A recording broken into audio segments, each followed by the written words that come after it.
كان غفارا يرسل السماء عليكم مدرارا ويمددكم بأموال وبنين ويجعل لكم جنات ويجعل لكم أنهارا. صدق الله العظيم. اللهم صل على سيدنا آله وأصحابه وسلم. اللهم صل على سيدنا محمد النبي الأمي وعلى آله وأصحابه وسلم. میرے معزز مسلمان بزرگوں، عزیز بھائیوں اور امت مسلمہ کے مقدس ماں اور بہنوں، ایک علم ہے جو اللہ کی طرف سے آیا ہے اور اللہ کے پیغمبر دنیا میں لے کے آئے اور انسانیت کو اللہ کے پیغمبروں نے بتایا۔ ایک علم ہے جو اللہ کی طرف سے آیا، وہی آئی اللہ کے پیغمبروں پر، اور پھر وہ علم امت میں پیغمبروں نے تقسیم کیا، اور اس علم پر اعتماد صرف اہل ایمان کو ہے۔ اس علم کو ہر کوئی نہیں مانتی، وہ علم اہل ایمان کے لیے خاص ہے، اللہ کی طرف سے ہے، اللہ کے پیغمبروں کے پاس آیا، اور پھر ان کے پیروکاروں نے اس علم پہ یقین رکھا، اعتماد کیا۔ وہ انسانی عقل کا نتیجہ نہیں ہے، وہ وحی کے ذریعہ ہے، اور وہ خاص ہے اہل ایمان کے لیے، اہل ایمان کے لیے خاص ہے، اہل اسلام کے لیے خاص ہے۔ جو سچے نبی کے پیغام کو مانتا ہے وہ علم ان کے لیے، اور وہ علم کیا ہے؟ وہ علم یہ ہے، وہ علم یہ ہے کہ حالات کا سنورنا، تکالیف سے نجات، مصائب اور پریشانیوں سے حفاظت، آزمائش سے حفاظت، ان سب سے چھٹکارے کا راستہ اصلاح اعمال ہے۔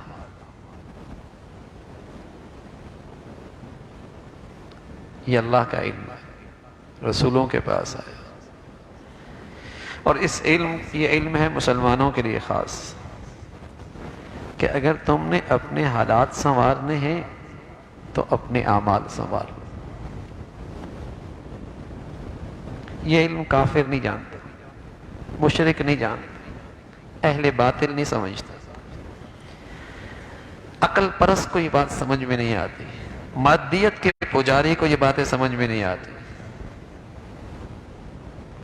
اسباب و وسائل کو معبود ماننے والے، انہیں یہ بات سمجھ میں نہیں آتی۔ یہ علم اللہ کا ہے، پیغمبروں کے پاس آیا، اہل ایمان کے لیے، کہ حالات سنوارنے ہیں تو اعمال سنوار لو۔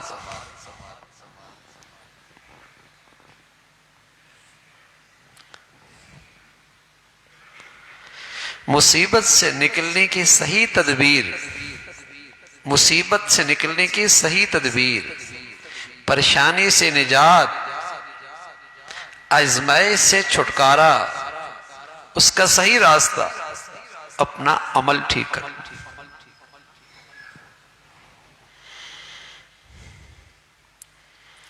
یہ مسلمانوں کے پاس علم تھا جو ان کو ان کے پیغمبر نے دیا تھا، اللہ کی طرف سے آیا تھا۔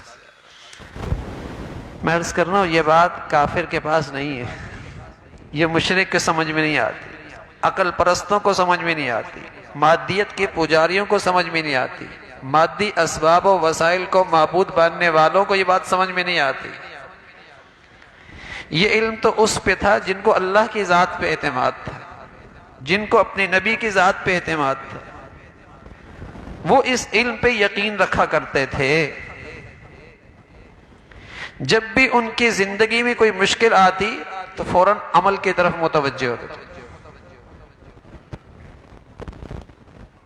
لیکن آج دنیا میں باطل کا غلبہ ہے، مادیت کی پوجا ہو رہی ہے، مادہ پرستی کا دور ہے،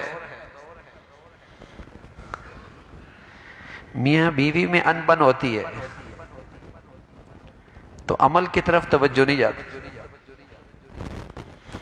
بیٹا نافرمان ہوتا ہے عمل کی طرف توجہ نہیں جاتی، معاشی پریشانی آتی ہے، عمل کی طرف توجہ نہیں جاتی، گھر سے محبتیں روٹ گئی ہیں، عمل کی طرف توجہ نہیں جاتی، بھائیوں میں نفرتوں کی آگ لگی ہے، عمل کی طرف توجہ نہیں جاتی، میاں بیوی کی نہیں بنتی، نظر عمل کی طرف نہیں جاتی، ہم محفلوں میں مجلسوں میں حالات کا رونا روتے ہیں لیکن اصلاح اعمال کا تذکرہ نہیں ہوتا۔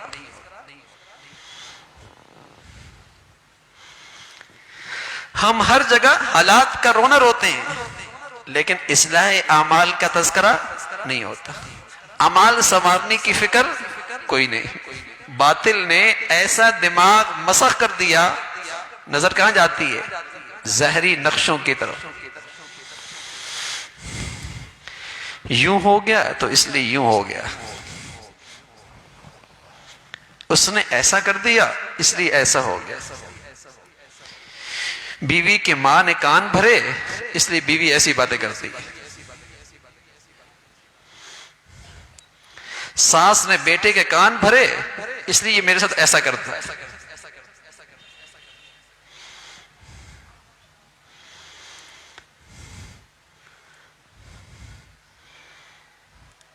ادھر تک نظر جاتی ہے، یہ تو نظر جاتی ہی نہیں نا کہ فجر جو نہیں ہو رہی، یہ تو نظر جاتی ہی نہیں نا کہ ہمارے گھر میں لقمہ حرام جو آ رہا ہے، یہ تو نظر جاتی ہی نہیں نا جو بے پردگی کی نحوست ہے اس کا ریئیکشن بھی تو ہوگا، یہ تو نظر جاتی ہی نہیں نا کہ جو گھر میں غیبت اور بدگمانیاں ہیں اس کی بھی تو نحوست ہوگی۔ اصلاح اعمال کی طرف نظر جاتی نہیں، ظاہری نقشوں کی طرف جاتی نہیں۔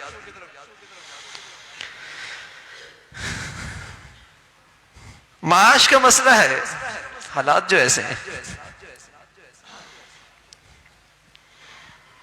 ادھر تو جاتا ہی نہیں نا بات کہ جو خیانت ہو رہی ہے، جو جھوٹ بیانی ہو رہی ہے، جو ملاوٹ ہو رہی ہے، جو غلط بیانی ہو رہی ہے، آج بازاروں میں اس کی بھی تو نحوست ہو سکتی ہے۔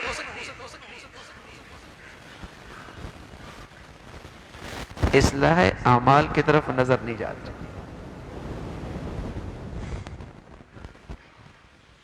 حالانکہ یہ مسلمانوں کے پاس اللہ کی طرف سے بھیجا ہوا علم تھا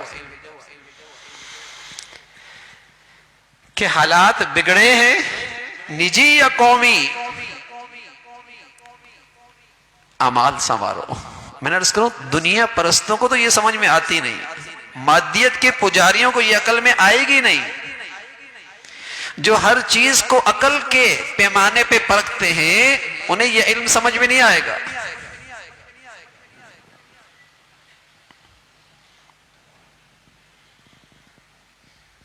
انہیں یہ سمجھ میں نہیں آئے۔ ایک شخص آیا حضور علیہ السلام کی خدمت میں، کہنے لگا یا رسول اللہ احب ان یوسع لی رزقی، میں چاہتا ہوں میری معاشی حالت ٹھیک ہو جائے، میری معاشی حالت ٹھیک ہو جائے۔ سنیے اللہ کے نبی کیا کہتے ہیں، کہنے لگا یا رسول اللہ احب ان یوسع لی رزقی، میں چاہتا ہوں میری معاشی حالت ٹھیک ہو جائے۔ آج کے تو کوئی یہ مادیت کا پجاری تو یہ سمجھتا نا کہ آپ فرماتے ہیں یہ کاروبار شروع کر دو، ایک دکان اور کھول لو، تھوڑے سے اسباب وسائل تجارت کے بڑھا لو، اسے تجارتی کاروباری ٹپس دیتا نا تو ایسا کر لینا۔ اللہ کے نبی کیا کہنے لگے، دم علی الطہارہ حتی یوسع لک رزقک، طہارت کی زندگی گزارو، گناہوں کی نجاست بھی نہ ہو اور باوضو بھی رہا کرو، گناہوں کی نجاست بھی زندگی میں نہ ہو اور باوضو بھی رہا کرو، معاشی تنگی کبھی نہیں آئے گی۔ حتی یوسع لک رزقک،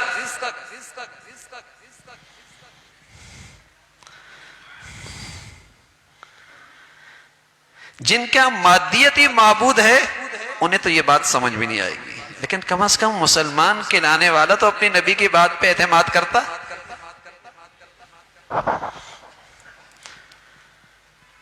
مسلمان کے لانے والا تو اپنی نبی کی بات پہ اعتماد کرتا۔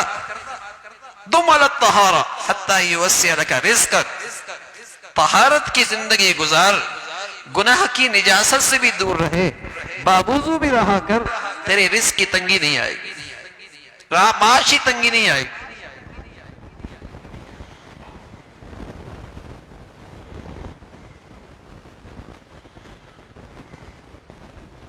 اللہ کے نبی صلی اللہ علیہ وسلم نے فرمایا وصل الارحام، جو گھروں میں ناچاکیاں ہیں، قطع تعلق ہے، اس سے رزق میں بندش ہو جاتی ہے۔ جو قطع تعلق ہے، رشتہ داریاں خراب ہو رہی ہیں، اس سے رزق کی بندش ہو جاتی ہے۔ وصل الارحام، حسن سلوک کر رشتہ داری میں، صلہ رحمی کیا کر رشتہ داری میں، اللہ تیرا رزق بڑھا دے گا، اللہ تعالیٰ تیرا رزق بڑھا دے گا۔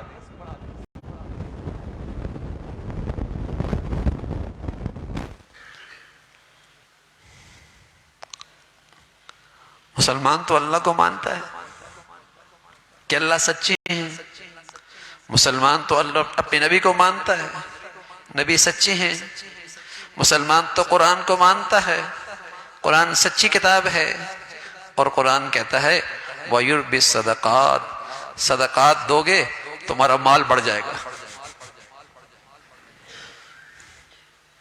صدقات دو گے تمہارا مال بڑھ جائے گا۔ اب یہ عقل پرستوں کو کہاں سمجھ میں آتا ہے کہ 100 میں سے 10 دیے تو 90 رہ گئے، اور قرآن کہتا ہے بڑھ جائے گا، لاکھ میں سے 10,000 دیے تو 90 رہ گئے، کیسے بڑھے گا؟ یہی تو ایمان ہے، اسی کا نام تو ایمان ہے، یؤمنون بالغیب، اسی کا نام تو ایمان ہے۔ اللہ کا کہا سچا ہے، رسول کا بتایا سچا ہے، قرآن کا کہا سچا ہے۔ اس 90 سے وہ ہوگا جو 2 لاکھ میں بھی نہیں ہوتا، اللہ ایسی برکت دے گا، اللہ اس سے ایسے کام نکالے گا، اللہ اس میں ایسی برکت دیں گے، اللہ نے اس میں ایسا نفع رکھیں گے۔ لیکن یہ تو ایمان سے تعلق رکھتا ہے، یہ علم صرف مسلمانوں کے لیے ہے، اہل ایمان کے لیے ہے، انہیں اس علم پہ اعتماد تھا کہ بگڑی ہوئی حالات کو سنوارنے کا راستہ اصلاح اعمال ہے۔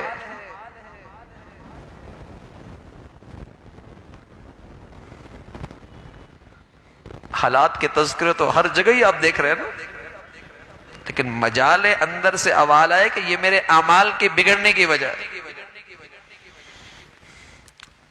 ظہر الفساد فی البر والبحر بما کسبت ایدی الناس، یہ جو زمین کے نیچے اور زمین کے اوپر اور یہ جنگل اور خشکی اور تری میں جو تمہیں بگاڑ نظر آ رہا ہے، بما کسبت ایدی الناس، اس لیے کہ انسان کے اعمال بگڑ گئے، اس لیے کہ یہ انسان خراب ہو گیا، اس لیے حالات خراب ہو گئے۔ انسان کے بگڑے ہوئے اعمال کا یہ نتیجہ ہے۔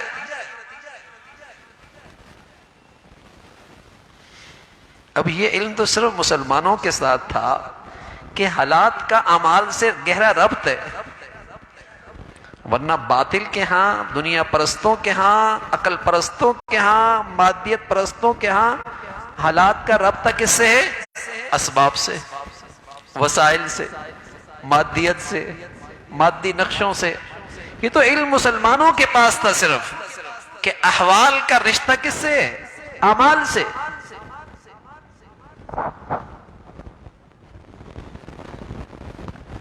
یہ علم باطل کے پاس ہے کہ حالات کا رشتہ کس سے ہے؟ اسباب سے، وسائل سے، مادی نقشوں سے۔ بارشیں نہیں ہوئی اس لیے پیداوار نہیں ہوئی، وہ تو اس سے جوڑتے ہیں نا۔ مسلمان کیا کہتا تھا؟ بارشیں اس لیے رحمت کی نہیں ہوئی کہ اللہ ناراض ہو گیا میری بدعمالیوں کی وجہ سے۔ مسلمان تو یہ نتیجہ نکالا کرتا تھا۔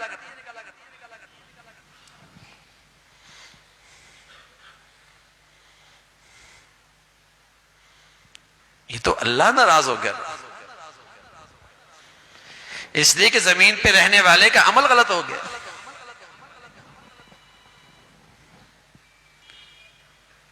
تو آج میرے عزیزو یہ علم مسلمانوں نے بھی فراموش کر دیا۔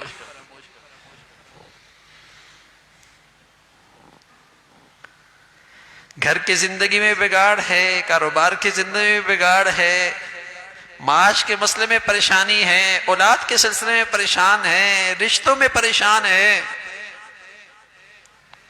اعمال کی طرف نظر نہیں جاتے۔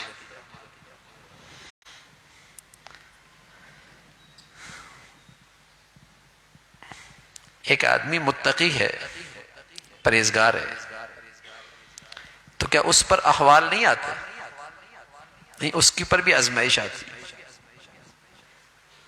وہ بھی بیمار ہوتا ہے، اس پر بھی آزمائش آتی ہے۔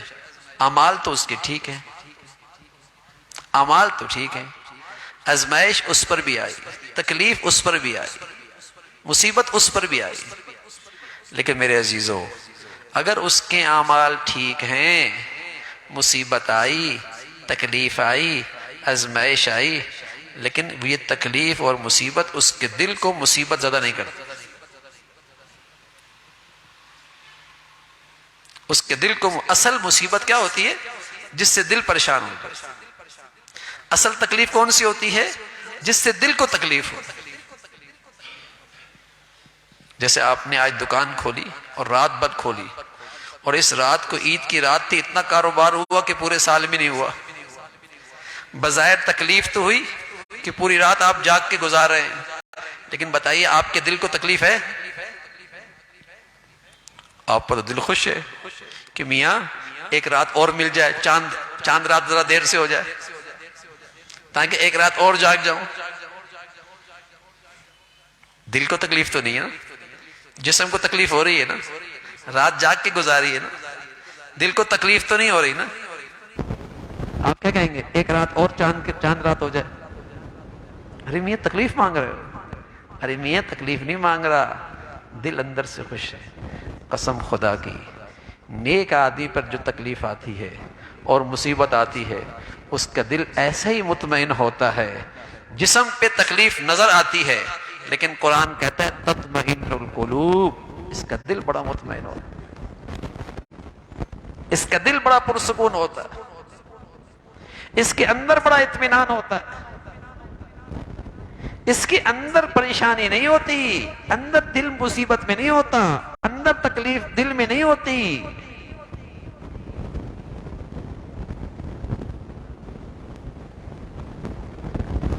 دیکھنے تو نظر آ رہا ہے، دیکھنے میں تو نظر آ رہا ہے کہ ڈاکٹر صاحب اس کو انجیکشن لگا رہے ہیں،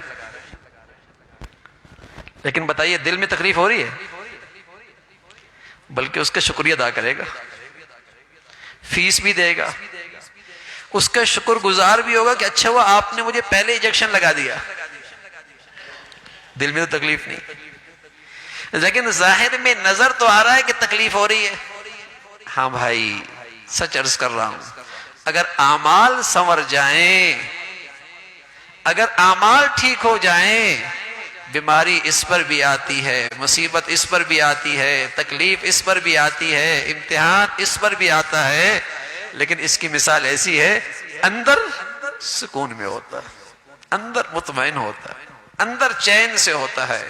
اور بھائی جب بگڑی ہوئی حالات آتے ہیں، بگڑی ہوئی اعمال ہوں، اور پھر احوال جو آتے ہیں، وہ اندر سے ہر وقت پریشان، ہر وقت پریشان رکھتے، ہر وقت بے سکونی میں رکھتے ہیں، اسے تو کسی کروٹ چین نہیں۔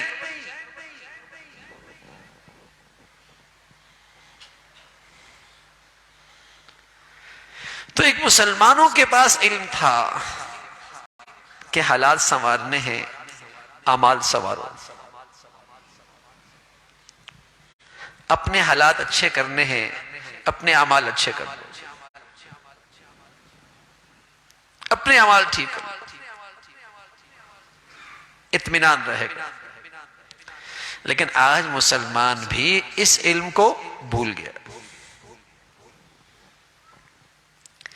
اور اگر کوئی دیندار ہو جو اللہ اور اللہ کو رسول کو کچھ جانتا بھی ہے نا، جب اس پر کوئی مصیبت آتی ہے اور تکلیف آتی ہے تو وہ اپنے اعمال سنوارنے نکلتا ہے، اور کیا کرتا ہے؟ وظیفے کی کتاب اٹھا لیتا ہے، وہ یہ کرتا ہے، وہ سمجھتا ہے بس اس سے میرے اعمال سنور گئے، وہ وظائف جمع کر لیتا ہے، وظائف کی کتابیں اکٹھی کر لیتا ہے، وظیفے پڑھنے لگ جاتا ہے، وہ سمجھتا ہے میں نے اعمال سنوار لی۔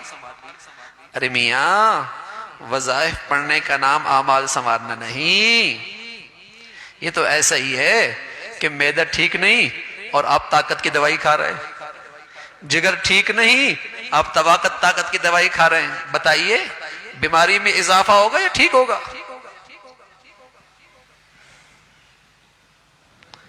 ہم اگر اعمال سنوارنے نکلتے بھی ہیں تو کیا پوچھتے ہیں؟ کوئی وظیفہ بتا دے۔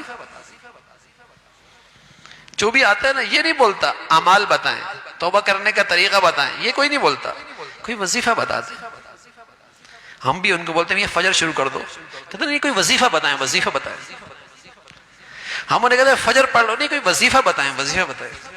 اب بتائیے فجر پڑھے نہیں، وظائف پڑھتا رہے، نفع ہوگا؟ غیبت چھوڑے نہیں، وظائف سے فائدہ ہوگا؟ دل صاف نہ ہو، بیٹھی وظیفے کر رہی ہے، نفع ہوگا؟ حرام آمدنی روکی نہیں، وظائف چل رہے ہیں، نفع ہوگا؟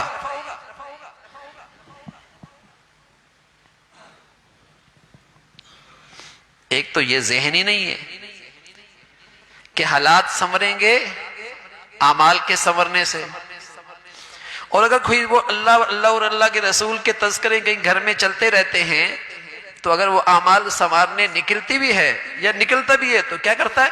وظائف شروع کر دیتا ہے، وظائف شروع کر دیتا ہے۔ تو میرے عزیزو، اعمال سنوارنے کا مطلب وظائف پڑھنا نہیں ہے۔ اعمال سنوارنے کا پہلا قدم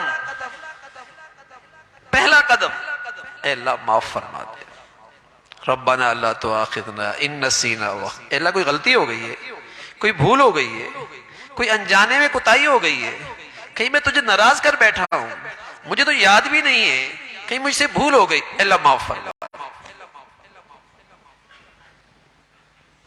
یہ ہے اعمال سنوارنے کا پہلا قدم، اور رسول اللہ صلی اللہ علیہ وسلم نے فرمایا جو اپنے اعمال سنوارنے کا یہ پہلا قدم اٹھائے گا، جو اپنے یہ اعمال سنوارنے کا پہلا قدم اٹھائے گا، اللہ کی رحمت متوجہ ہو جائے گی۔ اللہ کیا انعام دے گا؟ اللہ کے نبی بتا رہے من لزم الاستغفار جعل اللہ له من كل ضيق مخرجا ومن كل هم فرجا ورزقه من حيث لا يحتسب، جو کثرت سے اللہ سے معافی مانگے گا جعل اللہ له من كل ضيق مخرجا، اللہ اس کے لیے ہر تنگی سے راستہ نکال دے گا، ومن كل هم فرجا، ہر غم سے نجات نصیب فرما دے گا، ورزقه من حيث لا يحتسب، اور اس کے معاش کا راستہ وہاں سے نکالے گا کہ اس کے وہم و گمان کے اندر بھی نہیں ہوگا۔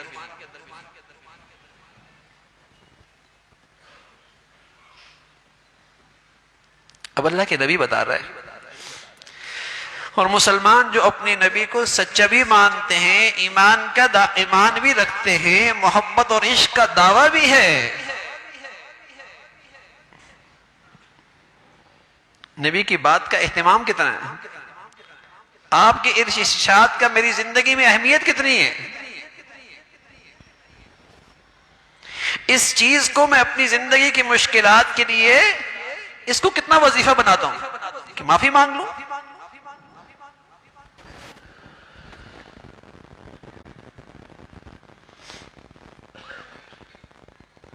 ایک تو یہی علم بھول گیا میرے عزیزو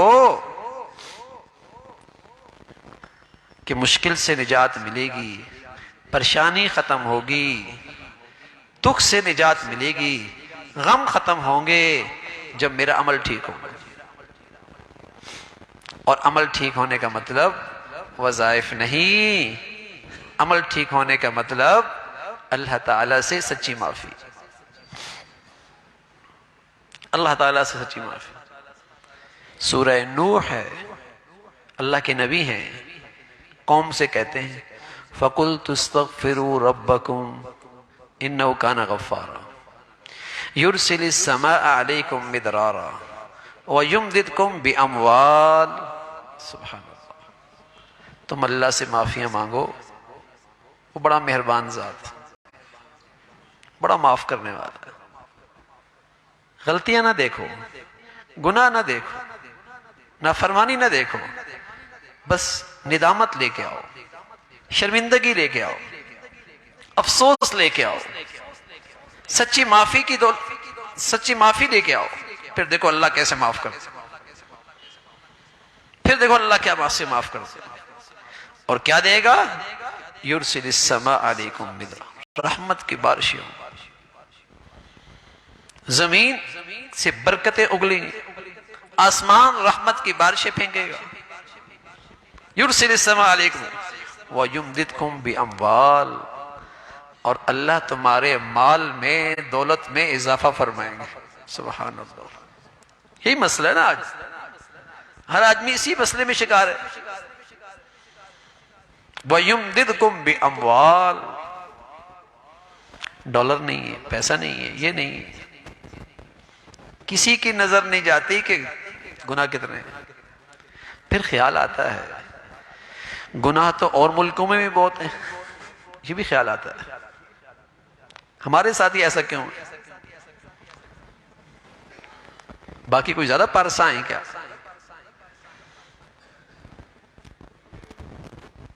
یہ بھی خیال آتا ہے. چاہے وہ مسلم ممالک ہیں، چاہے کفار کی دنیا ہے، ان کے ہاں تو ایسا نہیں ہے، ہمارے ہاں ایسا ہے. یہ بھی خیال آتا ہے، یہ بھی خیال آتا ہے. تو اللہ میاں نے اس کا بھی جواب دیا ہے. فَلَمَّا نَسُوا مَا ذُكِّرُوا بِهِ فَتَحْنَا عَلَيْهِمْ أَبْوَابَ كُلِّ شَيْءٍ حَتَّى إِذَا فَرِحُوا بِمَا أُوتُوا أَخَذْنَاهُمْ بَغْتَةً. بعضوں کے ساتھ اللہ کا معاملہ دوسرا ہوتا ہے، کچھ کے ساتھ یہ معاملہ ہوتا ہے، کچھ کے ساتھ کچھ اور معاملہ ہوتا ہے. فرمایا دوسرا معاملہ کیا ہوتا ہے؟ جو اللہ کا نافرمان ہوتا ہے اس پر اللہ ہر قسم کی فرمانی کر دیتے ہیں. جو اللہ کا نافرمان ہوتا ہے اس پر ہر قسم کی فرمانی ہو جاتی ہے.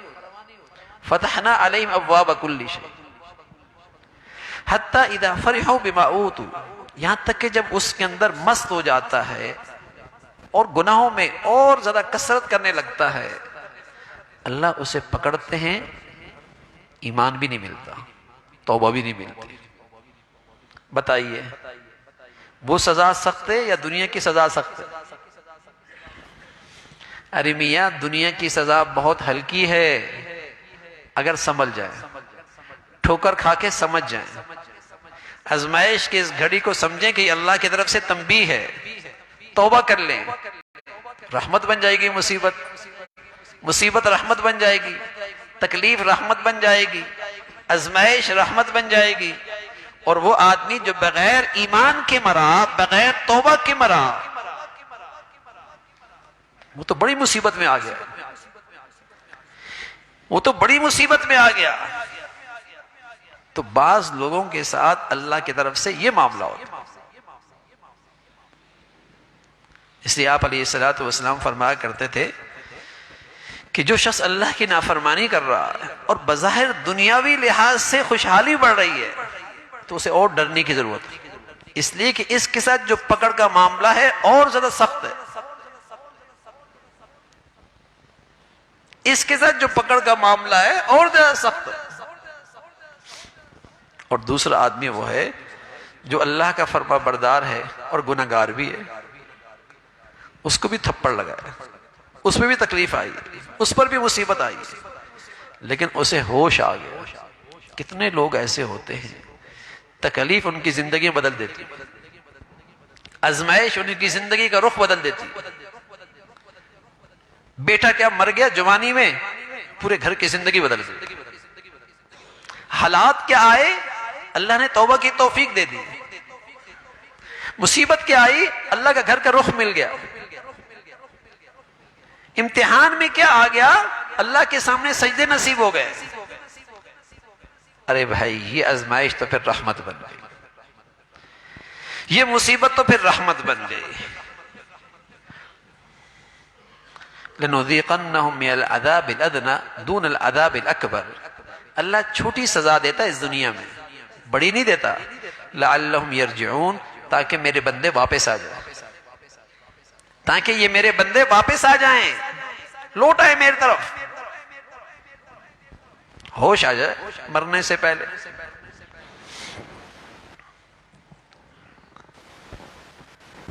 بڑی مصیبت یہ ہے میرے عزیزو، دنیا کا نقصان ہونا بڑی مصیبت نہیں، ایمان چلے جانا بڑی مصیبت ہے. مالی نقصان ہونا بڑی مصیبت نہیں، بغیر توبہ کے مر جانا بڑی مصیبت ہے.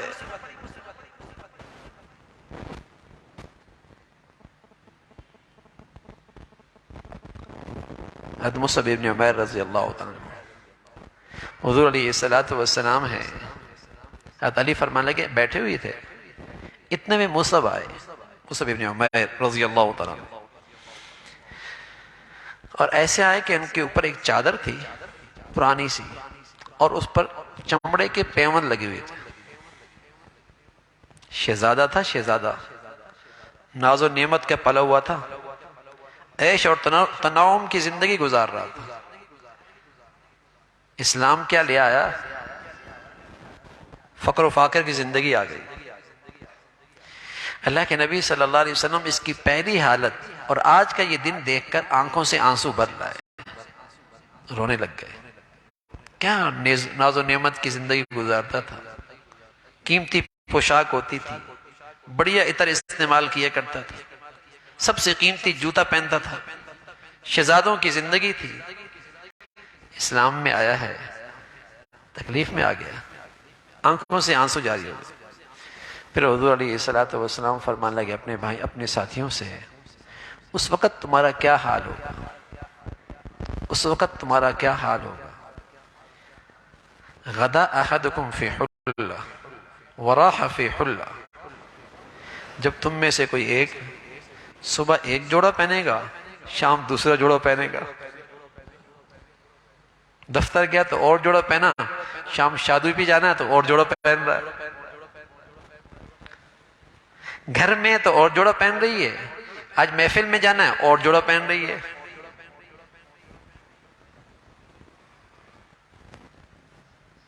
اتنی فراوانی ہوگی، اور اب تو اس سے بھی زیادہ فراوانی، تین تین جوڑے بدلتے. اگر ایک ہی دن میں دو تقریبات میں جانے تو ایک ہی جوڑا نہیں پہنے گی، دو الگ الگ پہنے گی. اور فرمایا اتنے کپڑے ہوں گے، اتنی فراوانی ہوگی کہ تم اپنی دیواروں کو بھی لباس پہناؤ گے.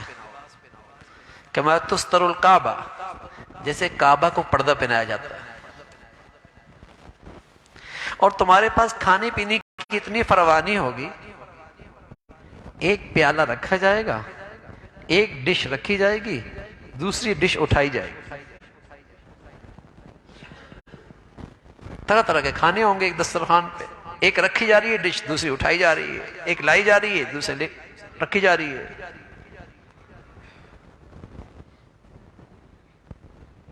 حضور علیہ السلام نے فرمایا اس وقت تمہارا کیا حال ہو گیا. کچھ بیٹھنے والوں نے عرض کیا، یا رسول اللہ،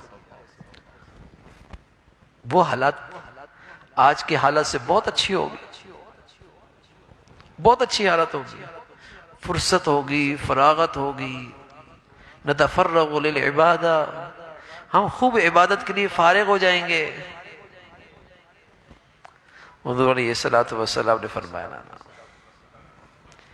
آج کی یہ کم آمدنی اور کم وسائل اور یہ فقر و فاقہ کی حالت، اس خوشحالی جس میں دنیا غافل ہو جائے گی، جس میں لوگ اللہ کو بھول جائیں گے، جس میں لوگوں کے پاس اللہ کی بندگی کا وقت نہیں ہے، پر میں یہ حالت اس سے بہت اچھی ہے. اللہ کے نبی صلی اللہ علیہ وسلم پہ تو یہ زمانہ بھی منکشف ہو گیا تھا نا. نبوت کی آنکھ سے یہ دور بھی دیکھ رہے تھے؟ بتائیے نا، 30 سال پہلے ہمارے پاس زیادہ تھا یا آج زیادہ ہے؟ کپڑے آج زیادہ ہیں، سواری آج اچھی ہے، گھر آج پہلے سے اچھا ہے، کھانے کا سامان آج پہلے سے اچھا ہے، لیکن ناشکری آج زیادہ ہے، شکوے آج زیادہ ہیں، پریشانی آج زیادہ ہے، ہر ایک کی زبان پر رونا آج زیادہ ہے۔ ہر آدمی اگر زندگی کا جائزہ لے 40 سال اور آج، تو ہر چیز میں وہ اضافہ ہی دیکھے گا،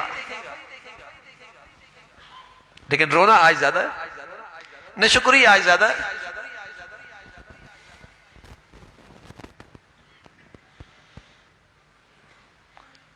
اس لیے کہ اس دینے والے سے تعلق کمزور ہو گیا، اس کی نعمتوں پہ شکر گزاری نہیں رہی۔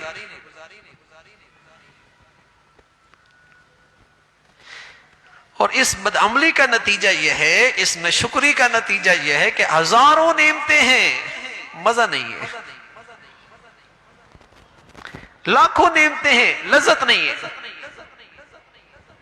اس ناشکری کی سزا یہ ہے، اللہ میاں کہتا ہے فَكَفَرَتْ بِأَنْعُمِ اللَّهِ فَكَفَرَتْ بِأَنْعُمِ اللَّهِ فَأَذَاقَهَا اللَّهُ لِبَاسَ الْجُوعِ وَالْخَوْفِ۔ سبحان اللہ۔ آج کے حالات دنیا کے دیکھو اور قرآن کے آیت دیکھو تو ایسا لگتا ہے اس آیت نے آج کی دنیا کی تصویر کھینچ لی۔ فَكَفَرَتْ بِأَنْعُمِ اللَّهِ، انہوں نے اللہ کی نعمتوں کی ناشکری کی، اللہ نے کیا کیا؟ فَأَذَاقَهَا اللَّهُ لِبَاسَ الْجُوعِ، ہر آدمی کو بھوک کا لباس پہنا دیا، کروڑوں میں ہے، اربوں میں ہے، وہ بھی اندر کا آج فقیر ہے۔ لباس الجوع اور والخوف، اسے خوف کا لباس پہنا دیا گیا۔ کل کیا ہوگا، مہینے کے بعد کیا ہوگا، 15 دن کے بعد کیا ہوگا، 10 دن کے بعد کیا ہوگا، ہر شخص خوف میں ہے، پوری دنیا کا حال۔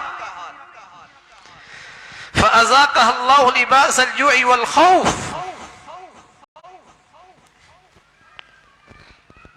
معاشی پریشانی کا خوف، حالات کا خوف۔ اللہ میاں نے کیا کہا؟ بارشیں کم ہو گئی تھی اس لیے، کرونا آ گیا تھا اس لیے یہ سب کچھ ہو گیا۔ ہم تو کیا کہتے ہیں، کرونا آ گیا تھا نا، آج 6 مہینے کے بعد اس کا دنیا میں ریئیکشن دیکھو نا، ہم تو یہ کہتے ہیں نا۔ قرآن کیا کہتا ہے؟ فَكَفَرَتْ بِأَنْعُمِ اللَّهِ فَكَفَرَتْ بِأَنْعُمِ اللَّهِ، یہ اللہ کی نعمتوں کے ناشکر ہو گئے نا، اللہ نے یہ سزا دی ہے۔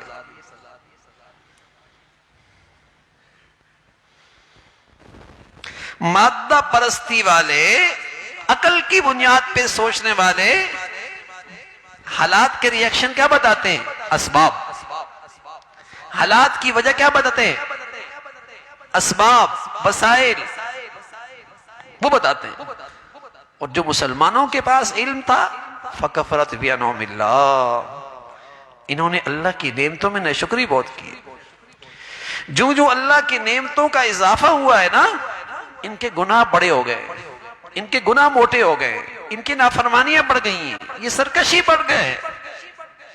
پہلے اتنی بے حیائی نہیں تھی، پہلے اتنی بے پردگی نہیں تھی، پہلے یہ مخلوط محفلیں نہیں ہوا کرتی تھی، پہلے شریف گھرانوں کی بچیاں اسٹیجوں پہ نہیں ناچا کرتی تھی، پہلے ہر کوئی حرام پہ ہاتھ نہیں مارا کرتا تھا۔ لیکن اب تو تمیز ہی ختم ہو گئی ہے، حلال کیا حرام کیا ہے۔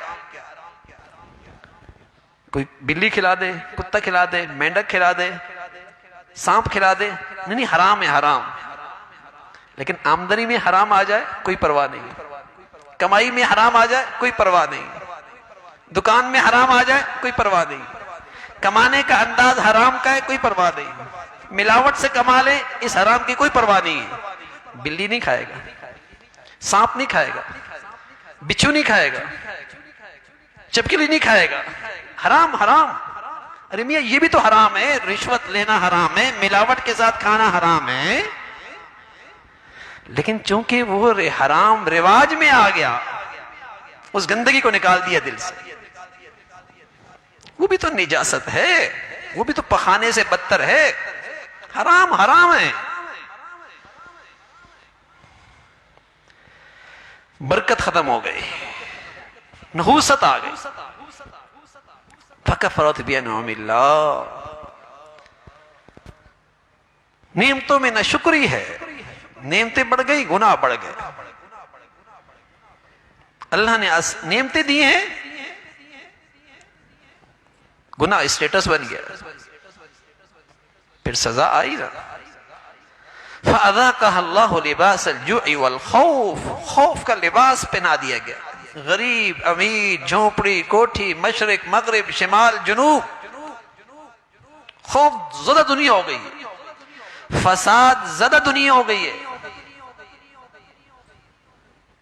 میرے عزیزو، حالات جیسے بھی ہوں، اگر دیانتاً سچائی کے ساتھ میں اپنے اعمال سنوار لوں، یقین جانے اللہ کریم آج آپ کے دل کو سکون عطا فرمائے. یہ پتھر پہ لکیر ہے، یہ ایسی یقینی بات ہے کہ جیسے سورج نکلتا ہے دن کا آنا یقینی ہے. کوئی آدمی سچی توبہ کر لے، اپنے اعمال سنوار لے، اسے آج اللہ سکون نصیب فرما لے. خوف ختم ہو جائے گا، بے چینی ختم ہو جائے گی، ڈر ختم ہو جائے گا، بے چینی ختم ہو جائے گی، سکون مل جائے گا، سکون مل جائے گا. اور یہ بات میں اپنے بھروسے پہ نہیں کہہ رہا، اللہ کی کہی ہوئی بات بتا رہا ہوں، وحی کی کہی ہوئی بات بتا رہا ہوں، قرآن کی کہی ہوئی بات بتا رہا ہوں. تطمئن القلوب الذین آمنوا وعملوا الصالحات، ان کا دل بڑا مطمئن ہے، اس لیے کہ یہ ایمان کی زندگی گزارتے ہیں، یہ ایمان کی زندگی گزارتے ہیں. سکون مل جائے گا، بے چینی ختم ہو جائے گی، خوف ختم ہو جائے گا. اور میرے عزیزو، اعمال نہ سنورے، اعمال نہ سنورے، ہاں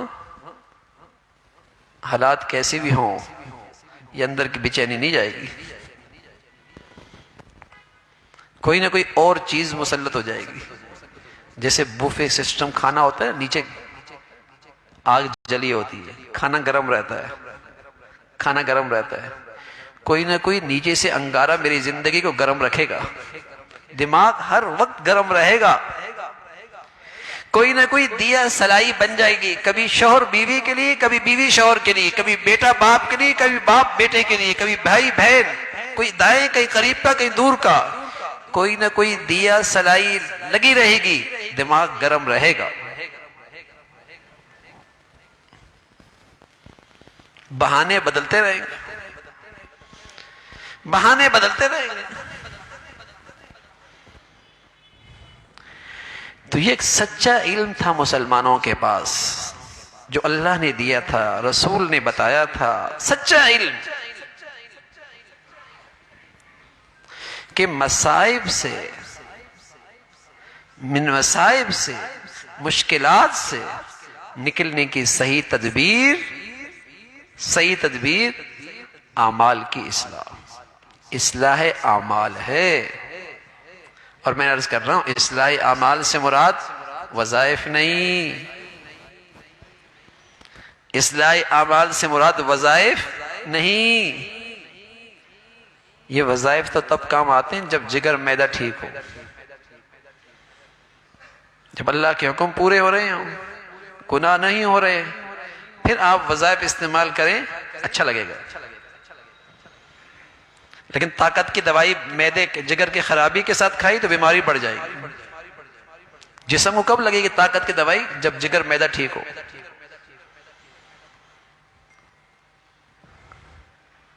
کچی دیوار پہ کوئی ماربل لگا لے، کیا کہیں گے؟ عقل نہیں ہے. کچی دیوار پہ کوئی ماربل لگا دے، کیا کہیں گے؟ عقل نہیں ہے. میاں پہلے دیوار تو مضبوط کرو، عمارت تو مضبوط کرو، پھر ماربل لگانا نا، یہ تو اوپر کی چیز ہے. یہ نفلی چیز، یہ وظائف، یہ اوپر کی چیز ہے. پہلے عمارت تو مضبوط کرو دین کی، اللہ کا حکم پورا کر کے، گناہوں سے پرہیز کر کے، پھر اس کے اوپر جو بھی کلر لگو اچھا لگے گا، پھر جو بھی ماربل لگاؤ اچھا لگے گا. وَذَرُوا ظَاهِرَ الْإِسْمِ وَبَاطِنَهُ، ظاہری گناہ ہیں، باطنی گناہ ہیں، ان سے توبہ ضروری ہے، ان سے توبہ ضروری ہے۔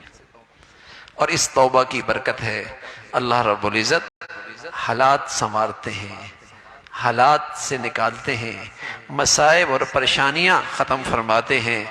اعمال کے سنورنے سے اللہ کی طرف سے رحمت کے فیصلے، مدد اور نصرت کے فیصلے، آسانی کے فیصلے ہوتے ہیں، اور سب سے بڑھ کر اللہ تعالیٰ اطمینان نصیب فرماتا ہے۔ اللہ رب العزت بھائی جو کچھ کہا سنا عمل کی توفیق نصیب فرمائے۔ وآخر دعوانا الحمدللہ رب العالمین۔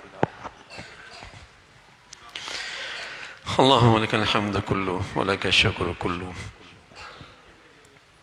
اللہم لک الحمد کلو ولک الشکر کلو، سبحان اللہ وبحمدہ سبحان اللہ العظیم، عدد خلقہ ورضا نفسہ وزنة عرشہ ومداد کلماتہ، اللہم لا نحصی ثناء علیک انت کما اثنیت علی نفسک، اللہم اعنا علی ذکرک وشکرک وحسن عبادتک، اللہم اعنا علی ذکرک وشکرک وحسن عبادتک، یا حی یا قیوم برحمتک نستغیث اصلح لنا شأننا كله ولا تكلنا إلى أنفسنا طرفة عين، يا حي يا قيوم برحمتك نستغيث أصلح لنا شأننا كله ولا تكلنا إلى أنفسنا طرفة عين، ربنا لا تؤاخذنا إن نسينا أو أخطأنا، ربنا لا تؤاخذنا إن نسينا أو أخطأنا، ربنا اغفر لنا ولإخواننا الذين سبقونا بالإيمان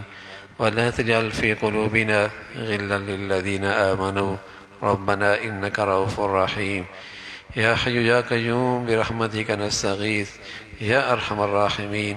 ہم سب کا یہ کہا سنا اپنی بارگاہ میں قبول فرما، ایمان والی، عافیت والی، صحت والی زندگی عطا فرما۔ مولا کریم خطاؤں پر، گناہوں پر، غلطیوں پر سچی ندامت نصیب فرما، ہم سب کے ظاہری باطنی گناہوں کو معاف فرما۔ اے مولا ہمارا ظاہر باطن سبھی کو اپنی پسند کا فرما، ہمارے ظاہری گناہوں کو بھی معاف فرما اور ہمارے دل کے اور باطنی گناہوں کو بھی معاف فرما۔ مولا اندر کی گندگیوں سے ہمیں پاک فرما، حسد، کینہ، بغض اور ہر قسم کے اندر کے غلط جذبات سے ہم سب کی حفاظت فرما، نگاہوں کی پاکیزگی نصیب فرما، زبان کی احتیاط نصیب فرما، لقمہ حلال نصیب فرما، حرام سے محفوظ فرما، ہماری اولادوں کو حرام کی نحوست سے محفوظ فرما، حلال برکت والا عطا فرما۔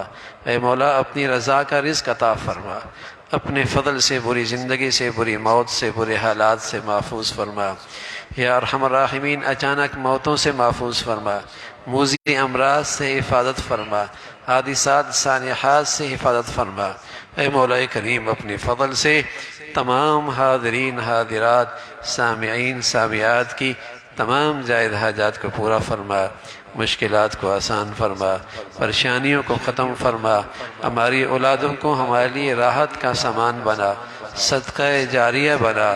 اے اللہ اولادوں کے آزمائشوں سے، فتنوں سے، نافرمانیوں سے محفوظ فرما، اپنے فضل سے ہمیشہ بچے بچیوں کی تعلیم، تربیت، زندگی کے صحیح فیصلے کرنے کی توفیق عطا فرما۔